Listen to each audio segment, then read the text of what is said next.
मई 2023 में स्टॉक 1400 रुपए के आसपास ट्रेड कर रहा था और वहां से अभी स्टॉक 6000 के आसपास पहुंचता हुआ दिखाई दे रहा है। यानी कि 4 गुना रिटर्न यहां पर पे ऑलरेडी जनरेटेड है लेस देन 1 ईयर में भी। और ऐसे स्टॉक्स को कौन नहीं पकड़ना चाहता, कौन नहीं अपने पोर्टफोलियो में रखना चाहता, लेकिन हमारे ध्यान से या हम चलने के बाद ही इस पर क्यों डिस्कशन करते हैं। लेकिन आज मैं आपको वो स्टॉक बताने वाला हूं जो यहां से या तो 50% या फिर 100% तक की तेजी दिखा सकता है। लेकिन उस सारी थ्योरी, उस स्टॉक को समझने, टेक्निकल एनालिसिस, फंडामेंटल एनालिसिस करने से पहले आपको मैं कुछ सिखाना चाहता हूं, क्योंकि एक सेबी रजिस्टर्ड रिसर्च एनालिस्ट होने के नाते मेरी भी कुछ रिस्पॉन्सिबिलिटी है। और इस शेयर के साथ साथ मैं ये चीज भी बताना चाहता हूं कि हर इन्वेस्टमेंट एडवाइस में एक स्टॉप लॉस जरूर होता है। अगर वो स्टॉप लॉस ट्रिगर हो तो आपको निकल जाना चाहिए, या फिर आप कमेंट करके मुझसे फर्दर अपडेट भी ले सकते हैं। तो चलिए शुरू करते हैं आज का ये इंपॉर्टेंट वीडियो।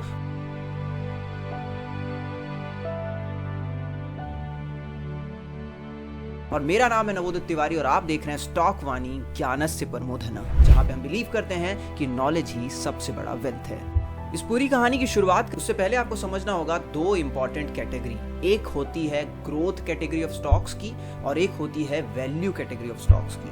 जब हम वैल्यू कैटेगरी की बात करते हैं तब आपको नाम याद आएंगे TCS, HDFC bank, Reliance industries, इस तरह के नाम। और जब हम ग्रोथ की बात करते हैं तो आपको छोटी कंपनियां नाम में याद आएंगी, जैसे SME स्टॉक्स हो गए, या टाटा मोटर्स का इलेक्ट्रिक व्हीकल थीम हो गया, या ओला इलेक्ट्रिक हो गया। इस तरीके का जो सेगमेंट है जो लगातार आपको बढ़ता हुआ दिखाई दे रहा है, ये ग्रोथ सेगमेंट की टेरिटरी में आ सकता है। अब आप सोच रहे होंगे मैं आपको ग्रोथ और वैल्यू की डेफिनेशन क्यों बता रहा हूं इस पूरे वीडियो या इस इंपॉर्टेंट स्टॉक के बारे में बताने से पहले, क्योंकि आपको समझना जरूरी है। इंडिया का एक मेजर पॉपुलेशन यंग पॉपुलेशन है और यंग पॉपुलेशन को हमेशा ज्यादा रिटर्न, ज्यादा ग्रोथ पसंद होता है। वो रिस्क लेने को तैयार है, लेकिन फिर भी हमें ज्यादा जानकारी ही नहीं होती कि आखिर वैल्यू और ग्रोथ स्टॉक में अंतर क्या है। वैल्यू और ग्रोथ के इस कंफ्यूजन को समझने के लिए एक आसान सा एग्जांपल लेते हैं। वैल्यू कैटेगरी और ब्लू चिप कैटेगरी में बहुत ज्यादा अंतर नहीं होता। वैल्यू कैटेगरी भी उसी कैटेगरी को बिलोंग करता है जो बहुत सालों से इंडस्ट्री लीडर बने हुए हैं और बहुत सालों से स्टॉक मार्केट या अपने फील्ड में राज कर रहे हैं। लेकिन ब्लू चिप में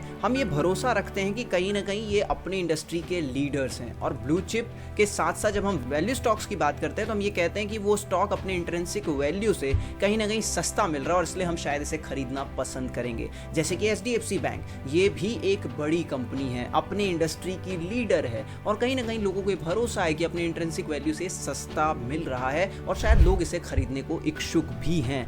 लेकिन जब ग्रोथ की बात आती है, ग्रोथ यानी कि नई लिस्टिंग, नया प्लेयर उस इंडस्ट्री का, और फिर रिटर्न भी कैसा, जैसा उसका नाम, ग्रोथ। 3 गुना, 4 गुना, 6 गुना, 8 गुना, 10 गुना रिटर्न्स भी आपको ग्रोथ कैटेगरी स्टॉक्स में देखने को मिल जाता है। जैसे कि अगर हम बात करें टाटा मोटर्स की, तो टाटा मोटर्स अपने आप में एक वैल्यू कैटेगरी का स्टॉक है, Tata Motors as a whole. लेकिन अगर हम उसमें से EV बिजनेस को अलग कर दें तो ये EV बिजनेस एक ग्रोथ कैटेगरी है जो अभी डेवलपमेंट फेज पे है। पहले गाड़ियां बिकती थी 1000 EV की, नेक्सॉन EV 1000 सेल्स, अब बढ़ते बढ़ते वो सीधे सीधे 15000, 17000 पर पहुंचने लगी है। तो किस तरीके से आप देखिए कि धंधा बड़ा हो रहा है और वो सीधे सीधे आपके शेयर्स को उसी तेजी से बढ़ने में मदद करेगा।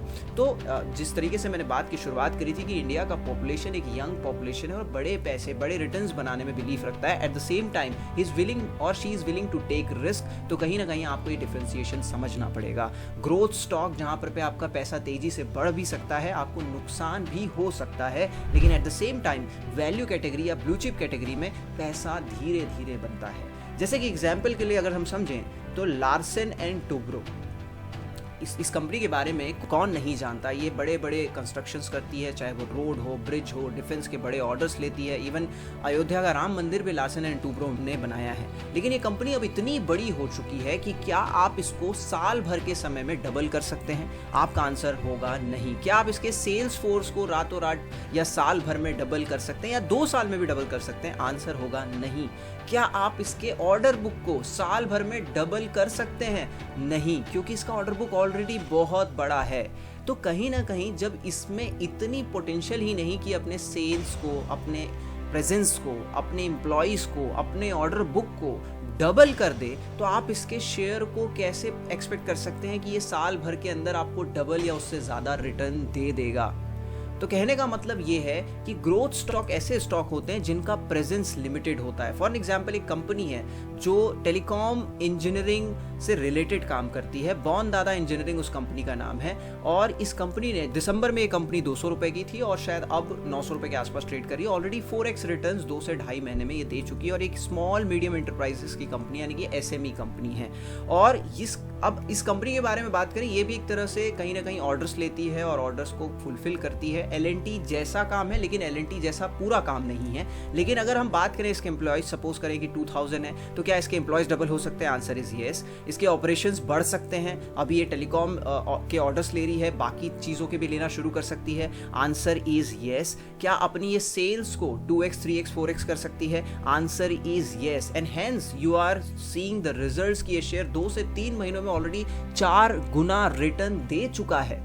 तो ये कैटेगरी गिरेगी ग्रोथ की कैटेगरी में, और लार्सन एंड टूब्रो गिरेगा कहीं ना कहीं ब्लू चिप या फिर वैल्यू कैटेगरी ऑफ स्टॉक्स में। इसी तरीके से आप लार्सन एंड टूब्रो के साथ साथ में एनसीसी को भी कंपेयर कर सकते हो, जिसका या वैल्यू और ग्रोथ के इस सेगमेंट को, इस डिफरेंस को समझने की कोशिश करें और उसके बाद अपने इन्वेस्टमेंट्स की प्लानिंग करें। तो और ज़्यादा डिटेल में बात ना करते हुए हम चलते हैं एसएमएल ईसुजू के तरफ में, जिसके बारे में आज बात हम करने वाले हैं। ये कंपनी सबसे पहले इसका नाम था स्वराज व्हीकल्स, इसको प्रमोट किया पंजाब ट्रैक्टर्स ने, बाद में कोलैबोरेशन होता है माजदा मोटर्स के साथ में जो कि एक जापानीज कंपनी है, और फिर धीरे से इसमें एक मेजॉरिटी स्टेक ले लेते हैं सुमिटोमो कॉर्पोरेशन और ईसुजू मोटर्स, दोनों ही जापान की कंपनी, और मेजर स्टेक अब इन दोनों कंपनियों का है, यानी कि ये कंपनी एक तरह से जापानीज कंपनी है। अब मैं इसके बारे में बताने से पहले आपको ग्रोथ और वैल्यू की कहानी इसलिए समझा रहा था क्योंकि जब हम इसके सेल्स नंबर की बात करते हैं तो महीने दर महीने ये लगभग 700 से 1000 गाड़ियां बेचती है। अब आप सोच रहे होंगे गाड़ियां किस तरीके की बेचती है, तो ये कुछ इस तरीके की गाड़ियां बेचती है, आपने देखा भी होगा। इसके बसेस भी आते हैं, स्कूल बसेस, लाइट वेट वाले जो व्हीकल ट्रक्स होते हैं वो बनाती है, और बसेस। तो सबसे बड़ा पॉइंट क्या है? सबसे बड़ा पॉइंट है इनके सेल्स। 1000 का आंकड़ा, 1200 का आंकड़ा, ये इनके मंथली सेल्स नंबर होते हैं। अब इसका कंपैरिजन मैं टाटा मोटर्स से नहीं कर सकता क्योंकि वो पैसेंजर व्हीकल, कमर्शियल व्हीकल दोनों बनाती है, उसके लिए मुझे बहुत डिटेल में जाना पड़ेगा। महिंद्रा से भी नहीं कर सकते, बट अशोक लेलैंड से आप कर सकते हैं क्योंकि अशोक लेलैंड प्राइमरीली एक तरह से इसी में ज़्यादा डिवोटेड है, यानी कि ट्रकिंग बिजनेस में ज़्यादा डिवोटेड है। तो अगर हम अशोक लेलैंड की भी बात करें तो अशोक लेलैंड महीने में 17 से 18,000 व्हीकल सेल करती है, और अभी मैंने आपको बताया कि एसएमएल ईसुजू केवल 700 से 1000 व्हीकल सेल करती है। अब आप डिफरेंस समझिए, 17,000 से 18,000 on a monthly basis for Ashok Leyland and 700 to 1000 for SML Isuzu. अब मुझे बताइए इन दोनों में वैल्यू कौन सी कैटेगरी है और ग्रोथ कौन सी कैटेगरी है? अब आप आसानी से बता सकते हैं कि ग्रोथ कैटेगरी है क्योंकि यहाँ से सेल्स डबल, ट्रिपल, चौपल या यहाँ तक तो पहुँचने का, ये कंपनी भी तो आगे चल करके अशोक लेलैंड ही बनना चाहती होगी, राइट? तो ये चीज अब पॉसिबल हो सकती है, और यही वो कारण है जब आपको शार्प जंप और 3x 4x kind of returns देखने को मिलते हैं। अशोक लेलैंड में आपको वो रिटर्न्स अभी नहीं देखने को मिलेगी, सैचुरेटेड कंपनी है, उसको भी बड़ा बनने में समय लग सकता है, डबल होने में बड़ा समय लग सकता है, ईवी में जाना पड़ेगा या डिफेंस से बड़ा ऑर्डर लेना पड़ेगा, लेकिन इसका ऑलरेडी बेस छोटा है। 700 से 1400 इज ईजी, 700 से 2100 इज स्टिल ईजी, 700 से 7000 भी एक तरह से आसान है, लेकिन 7000 से 17000 तक का सफर तय किया जा सकता है, ये भी कोई बड़ा पजल नहीं है। तो क्या ये बहुत बड़ा मल्टीबैगर बन सकता है? Maybe yes, maybe no, लेकिन ये एक ग्रोथ कैटेगरी है, और ग्रोथ कैटेगरी के साथ में रिस्क भी जरूर आता है, जैसा मैंने आप लोगों को पहले बताया। लेकिन हमने एक तरह से समझ लिया कि किस तरीके के प्रोडक्ट्स कैटर करती है और कंपनी किस कैटेगरी में आती है। अब बात करते हैं इसके फंडामेंटल्स की। फंडामेंटल्स में पी है 37 के आसपास का, बहुत ज्यादा महंगा नहीं है, ठीक है ग्रोथ कैटेगरी ऑफ स्टॉक्स के लिए। और सबसे बड़ा जो टर्न अराउंड हो रहा है इनके नंबर्स पर, वो है साल दर साल के आंकड़े।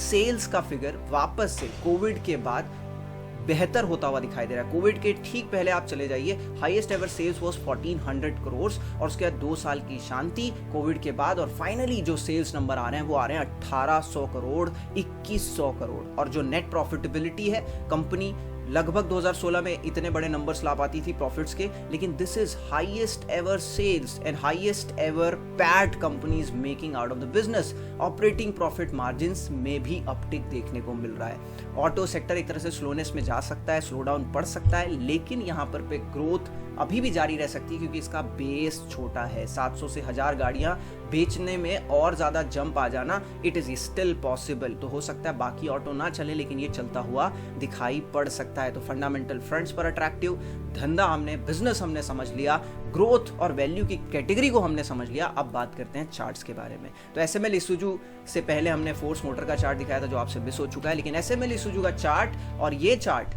2099 के अपर सर्किट में लॉक हुआ फ्राइडे को, लेकिन ये हमारे टेलीग्राम में जो कि फ्री है एब्सोल्युटली आप लोगों के लिए, ये शेयर हुआ था 1890 में फ्राइडे को 9:40 पर, और उसी दिन इस शेयर ने सर्किट लॉक कर दिया। यानी कि there was a sharp jump of 210 points on the same day itself. तो अगर आप टेलीग्राम पर नहीं है तो फटाफट से आ जाइए। और अब बात करते हैं चार्ट्स की। Monthly time frame, weekly time frame, daily time frame, हर जगह ब्रेकआउट आपको विटनेस हो रहा है। मंथली चार्ट्स बहुत हॉट हैं, 5 से 4 दिन इस महीने को ख़त्म होने में बाकी हैं। डेली चार्ट बहुत बढ़िया है, weekly still also, weekly is also looking very good. अब टारगेट्स की बात कर लेते हैं तो पहला टारगेट जो दिख रहा है यहाँ से वो है 2400 का, दूसरा टारगेट 2800 का, और जो बड़े टारगेट्स हो सकते हैं वो 3000 प्लस के हो सकते हैं। यानी कि जो 50% की मैंने आप लोगों के लिए बात करी वो 3000 के टारगेट पर कहीं ना कहीं आपको अचीव होते हुए दिखाई दे सकते हैं। लेकिन जब आप मंथली चार्ट देखेंगे ये लगभग 7 से 8 सालों का ब्रेकआउट है, और बड़े वॉल्यूम्स और बड़ा फंडामेंटल टर्न अराउंड होने के बाद ये चीज़ें होती हुई दिखाई दे रही हैं। और इस डेप्थ को हम अगर मेजर करने जाएंगे तो कहीं ना कहीं ये 1200 पॉइंट का डेप्थ है। तो उस आधार पर भी 2700 से 3000 के टारगेट देखने को मिल सकते हैं, और हो सकता है कि और बड़े टारगेट्स भी आपको आने वाले समय में खुलते हुए दिखाई दें, क्योंकि इंडिया एक ग्रोथ की ट्रेजेक्टरी में है और इस तरीके के सेगमेंट्स का डिमांड हमेशा बना रहेगा। कंटेंट अगर अच्छा लगा तो कमेंट करके ज़रूर बताइएगा, और सबसे ज़रूरी बात, टेलीग्राम को ज्वाइन करना ना भूलें। Stock with stock market related platform है जहां पर भी हमने इस पर्टिकुलर स्टॉक के बारे में डिस्कस किया था। अगर आप यहां भी हमें फॉलो करना चाहते हैं तो आप बिल्कुल फॉलो कर सकते हैं। कंटेंट अच्छा लगा तो प्लीज़ कमेंट करिएगा, शेयर करिएगा अपने दोस्तों के साथ, और सब्सक्राइब करना ना भूलिएगा। Thank you so much guys for watching this video and take care of yourself.